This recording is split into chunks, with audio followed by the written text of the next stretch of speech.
Nous allons commencer par le sport, parce que ça n'arrête pas et parce que nos amis algériens sont certainement aussi là pour regarder.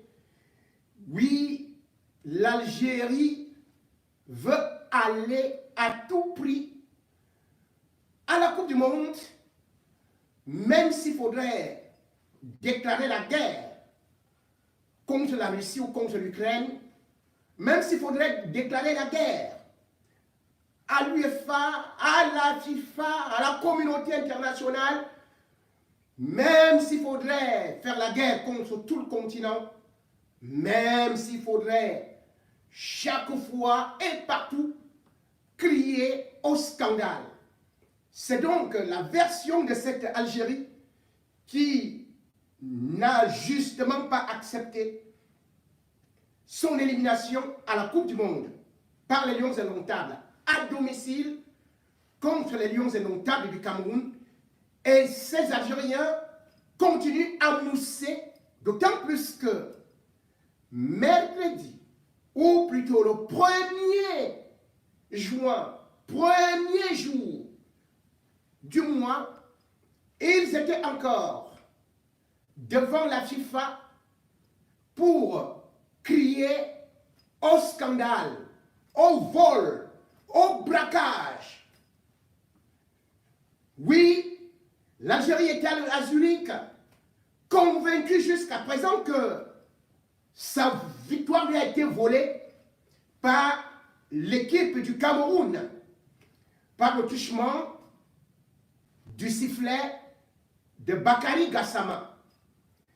L'Algérie, qu'on croyait donc au moins repartie pour une nouvelle vie, d'autant plus qu'actuellement on est en train de préparer les éliminatoires pour la CAN 2023, revient une fois de plus sur le plateau et devant la scène mondiale pour dire que le Cameroun, Bakary Gassama, en fait un complot avec la complicité aussi de la CAF et pourquoi même pas de la FIFA.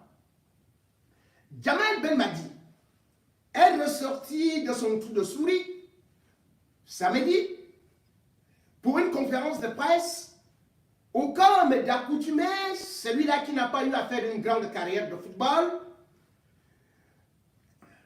est en train de faire une véritable carrière dans ce qu'on peut appeler le hooliganisme. Ces déclarations incendiaires continuent et se poursuivent en toute impunité. Et en toute impunité, il s'est encore étalé en disant que ce qui s'était passé le 29 mars à Blida, à domicile, c'était un vol bien programmé. Et que ça restera dans son cœur, dans sa vie et celle de tous les joueurs pour l'éternité. Un match de football. Djamel Belmadi ne s'est pas arrêté là puisque justement il a dit que ceci n'était qu'une série d'injustices contre l'Algérie depuis la Zambie. Oui, il y a eu un complot contre l'Algérie en Zambie. Il semble que c'était en 2019. Et Djamel Belmadi dit qu'il y a aussi eu un autre complot où il y a même eu des attentats lors d'un match de football dans un pays africain. Bon, certainement, puisque lui n'est pas africain. Et puis, Djamel Belmadi a même dit que même aussi là-bas, là, il y a les Blancs, à Marrakech, quand ils jouaient contre le Burkina Faso, et il y a encore eu un autre complot. Et puis, Djamel Belmadi a dit que même au Cameroun, quand il était là, on a donné cet arbitre-là, a été tellement contre l'Algérie.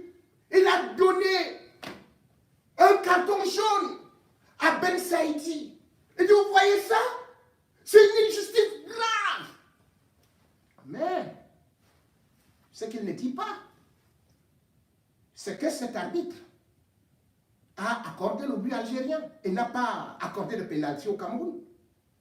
Et que c'est l'Algérie qui avait gagné. Djamel Belmadi dit qu'il subit donc ces injustices depuis 2019. Sauf que, je crois que vous vous rappelez du vainqueur de la Coupe d'Afrique des Nations en 2019, c'était qui? C'était le Cameroun? Ah non, mais c'était l'Algérie! Et c'était contre le Sénégal. Un pays d'Afrique noire, ou plutôt un pays d'Afrique. Mais ces arbitres-là, ils sont cons. Ils ont laissé Djamel Belmadi remporter un trophée en 2019. Oh non, il est étourdi, le gars. C'est de la poucate. Mais il est étourdi, il a oublié même qu'il a remporté la CAN. En 2019, l'année des complots. Et puis, Djamel Belmadi est encore beaucoup plus offensif, puisque cette fois-ci, il s'attaque justement à celui qui chapeaute le football mondial, Gianni Infantino. Djamel Belmadi dit, Gianni Infantino a dit qu'il venait aider l'Afrique. Mais lui ne voit rien. Je ne vois rien. Je ne vois rien. Est-ce que qui a aidé l'équipe nationale d'Algérie? Ça, celui qui disait que l'Algérie n'est pas d'Afrique dit maintenant que pour aider l'Afrique, il faut aider l'Algérie. Il faut que Gianni Infantino achète des arbitres ou ordonne aux arbitres de qualifier les Algériens sur le stade en leur accordant des pénaltys, en laissant qu'ils puissent inscrire des buts avec des mains ou avec des hors-jeux. C'est ce qu'il dit, aider l'Afrique. Pour lui, maintenant, l'Afrique, c'est l'Algérie. Une Coupe du Monde sans l'Algérie, c'est que l'Afrique n'est pas représentée, puisque, selon lui, l'Algérie est le meilleur pays du football africain. Sauf que l'Algérie, même, au niveau du classement FIFA, n'est pas première nation du football africain. Djamel Belmadi, chaque sortie est bien calculée pour réveiller un nationalisme exacerbant et surtout enflammé, pour susciter de la haine, pour créer des conflits et pour mettre les Algériens dans la rue, quand bien même ils seraient déjà en train d'oublier, de passer à autre chose pour d'autres aventures. Ils tournent en rond. Et c'est là où c'est très grave que depuis que Djamel Belmadi fait tout ceci, qu'il aille agresser un arbitre dans un aéroport, qu'il fasse des déclarations fracassantes, insultantes, outrancières, mais qu'il n'y ait pas quelqu'un de la FIFA qui le sanctionne. N'y a-t-il plus de commission de discipline à la FIFA? A-t-on vu un arbitre ou bien un grand entraîneur? Nous prenons les José Mourinho, prenons même les Guardiola, qui sont reconnus sur la scène internationale. Peuvent-ils se permettre de critiquer un arbitre en conférence de presse sans être sanctionné le lendemain? A-t-on vu un seul sélectionneur d'une équipe nationale d'Afrique noire, insulter autant, faire autant de tam-tam, discréditer tout un corps arbitral, et même le président de la FIFA, sans que personne ne lève le petit doigt. On dirait finalement que on a soufflé à Jamel Belmadi que continue à faire ton travail. Nous allons te protéger pour nuire au Cameroun. Et il faut créer le soulèvement. Et il faut relancer ces sittings qui auraient déjà pu coûter à l'Algérie une suspension. Ou tout au moins à son manager, mais curieusement, qui d'ailleurs dit, comme par défi, j'attends qu'on me convoque ou qu'on m'invite. Il dit qu'on me convoque ou qu'on m'invite. Et j'irai dire tout ce que j'ai, exactement comme il avait eu à aller agresser l'arbitre, non seulement en Algérie, mais jusqu'en Turquie. Et tout ceci, la FIFA ne dit rien. Ce qui est beaucoup plus inquiétant, c'est que la même FIFA n'a jamais eu à punir les propos qui ont été relayés sur la page de la Fédération algérienne de football de Jamel Belmadi, et même des propos scandaleux de leur propre président qui ne cesse d'enflammer, de jeter de l'huile au feu. Shabab Amara est donc ce président qui continue à multiplier des sorties.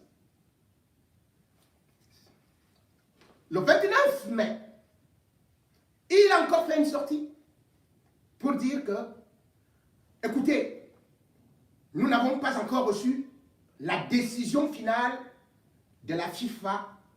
Le dossier est encore à la FIFA parce que la FIFA n'a pas encore traité le dossier. Et il continue en disant que cette fois-ci, ils ont encore apporté d'autres éléments et d'autres éléments. Depuis que cette histoire a commencé, la Fédération algérienne de football, dans ses communiqués, dit qu'elle a saisi la FIFA le 30 mars, donc au lendemain de la défaite. On nous a parlé de corruption aggravée. On a parlé de président de la Fédération camerounaise de football qui avait donné des mallettes, voire 10 000, puis subitement on a vu que c'était petit, on a dit 100 000 dollars à l'arbitre gambien. On attendait des preuves, niet. Puis ils nous ont dit que c'était un virement d'un président à un compte de Bakary Gassama. On a attendu, niet. Après, on a entendu que maintenant, au niveau du moment où il voulait voyager, il a fait escale au Maroc, dont le roi du Maroc s'est mêlé, puis Jamel Debbouze. Lui aussi, il a joué les intermédiaires. C'est toutes ces choses qu'on attendait que l'Algérie présente à la commission des disciplines. Après avoir d'ailleurs saisi la commission des disciplines, c'est elle-même qui dessaisit encore la commission des disciplines, puisque, justement, le 4 avril, l'Algérie écrit maintenant une autre lettre à la FIFA, lui demandant maintenant de transférer le dossier à la commission d'arbitrage. La commission d'arbitrage prend donc possession de ce dossier-là. Et bien évidemment, on va répondre à l'Algérie par le 21 avril, comme ils avaient dit, mais un peu plus tard. On croit donc que tout est déjà fini, que non. Alors que le 5 mai, la FIFA dit à l'Algérie que malheureusement, après avoir eu a examiné les vidéos, l'Algérie n'a pas été lésée. Et que ces vidéos ont été examinées par des experts. Et que, malheureusement, ou heureusement pour le Cameroun, il n'y a pas eu un seul élément prouvant qu'il y a eu manipulation des matchs. À peine le communiqué s'est publié, eh bien, l'Algérie était repartie à l'attaque. Le 7 avril, ou plutôt le 7 mai, voulais-je dire, l'Algérie écrit encore à la FIFA, toujours la même commission d'arbitrage, qui pourtant est dirigée par un grand arbitre, qu'on connaît intègre, Colina Perloubine. Mais, sur quelle base? On n'en sait plus rien.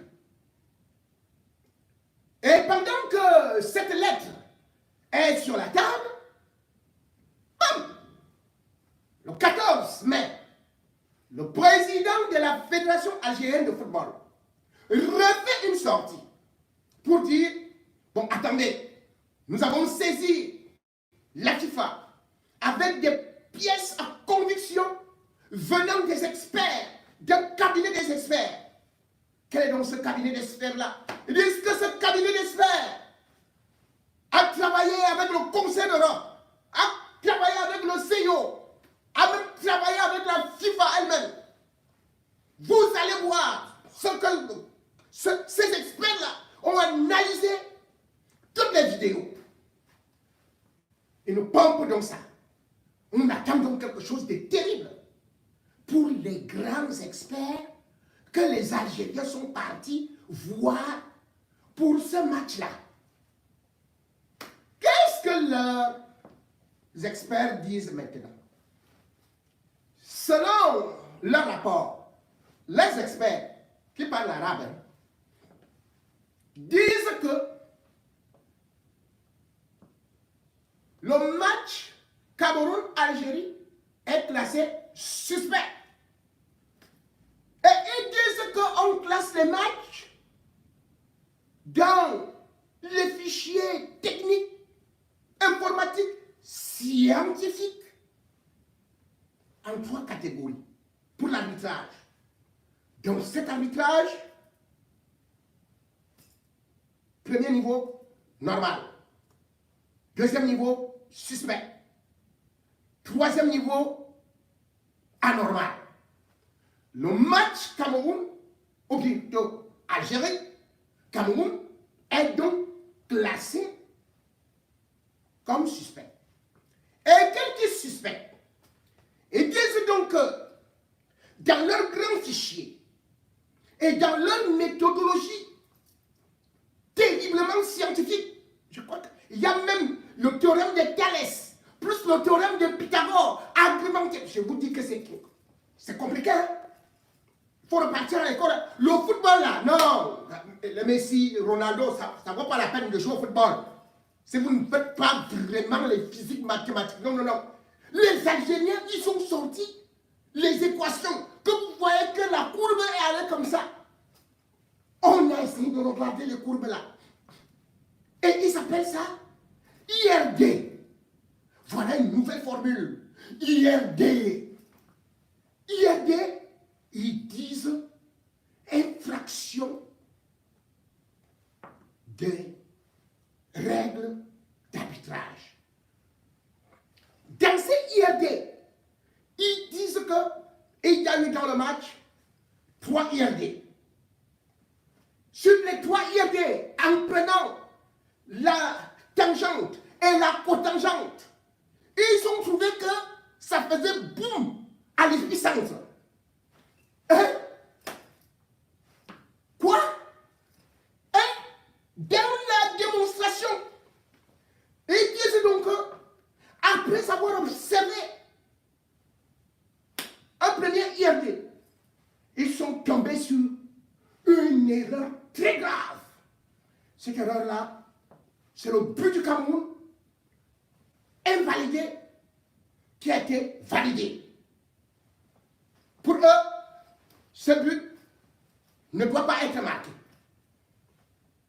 Deuxième IRD, ils disent que, après avoir bien observé, longtemps observé, analysé, ils se rendent compte que justement, l'épaule d'Islam Slimani était proportionnellement, c'est-à-dire que c'était l'angle droit.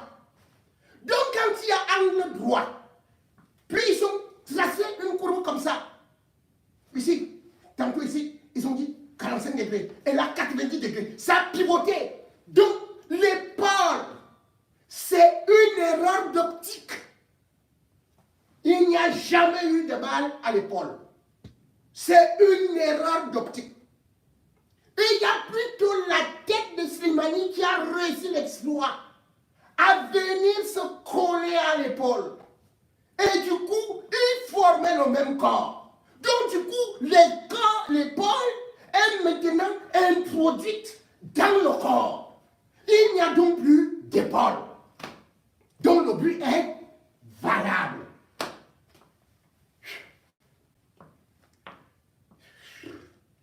C'est chouette. Troisième IRD.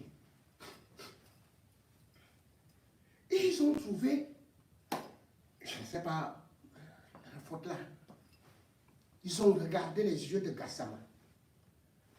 Un nez pivoté à gauche. Et Leïla allait vers la direction de Rigobertson. Et curieusement, notre œil a pivoté pendant tout le match à l'extrémité, là où était Samuel Eto'o. Quand on rejoint les deux regards, bing, ça tombe sur la médiane. Et on rompt, correction. Donc c'est très grave. Il faudrait donc que, selon les conclusions de ces grands mathématiciens footballistiques, physiciens, chimistes, il faudrait maintenant qu'on cherche à voir s'il n'y a pas eu manipulation. Bon. Je tourne dans la dernière page. Ils disent, on attend que la FIFA nous dise s'il n'y a pas eu manipulation. Hein? Donc, toutes les démonstrations, c'était pour que vous arriviez à la conclusion que c'est la FIFA qui doit quand même venir nous dire l'affaire s'il y a eu manipulation. Donc, vous n'êtes plus dans les théorèmes, les ceci et tout. Pour eux, il faudrait donc absolument, surtout qu'ils ont sorti de leur marmite qu'on appelle souvent bitam. Ah non, c'est le gars qui s'appelle bitam. Un ancien arbitre. Le gars arrive, épaule carrée. Il vient, il dit, c'est très grave ce qu'on a fait à l'Algérie, c'est très grave. On dit, mais c'est comment? Arbitre international. J'ai cherché son nom là, je ne sais pas s'il a dit. Je ne sais même pas là où il a dirigé. Lui aussi, il nous dit maintenant que, selon l'article 5 des lois du jeu, le match doit être rejoué. Et pourquoi? Parce que l'arbitre Bakary Gassama n'a pas pu respecter les lois du jeu. On dit quelle loi? La loi du jeu, c'est que il devait écouter la VAR. Or, il n'a pas écouté la VAR. Les rapports sont clairs. Et quand on n'écoute pas la VAR, c'est une faute technique d'arbitrage. Et quand il y a une faute technique d'arbitrage, on doit donc automatiquement rejouer le match. C'est vrai quand même que toutes les Coupes du Monde ont été jouées uniquement avec le VAR. Hein. Donc on va même annuler toutes les coupes du monde qui se sont jouées sans VAR. Il dit que c'est dans les 17 lois du football. Donc la VAR existait déjà dans les 17 lois avant. Hein? Hey. Mais ce qui est beaucoup plus surprenant, c'est que tous les Algériens et leurs responsables vous disent que Bakary Gassama n'a pas écouté la VAR. Certains ont d'ailleurs dit que la VAR ne fonctionnait pas. Sauf que maintenant, le président de la Fédération algérienne de football refait une sortie le 29. Mais dans sa sortie, il dit que nous continuons à demander à la FIFA de nous produire les audios de la VAR que nous n'avons jamais obtenus. Mais vous avez dit qu'il n'a pas écouté la VAR. Et vous dites que vous n'avez même jamais obtenu les audios de la même VAR et vous demandez maintenant à la FIFA de vous fournir les audios de... Mais attendez. Où va-t-on à cette allure? On en est à des retournements, des situations de pourriture, de dénigrement, de déni même. Il faudrait que, au regard de la gravité des déclarations de Djamel Belmadi, du président Sharaf Eddine Amara, que la FIFA sévisse, punisse ces deux individus qui sont dangereux pour le football. À défaut de ça, on comprendra que la FIFA, derrière l'Algérie, a une autre mission contre le Cameroun.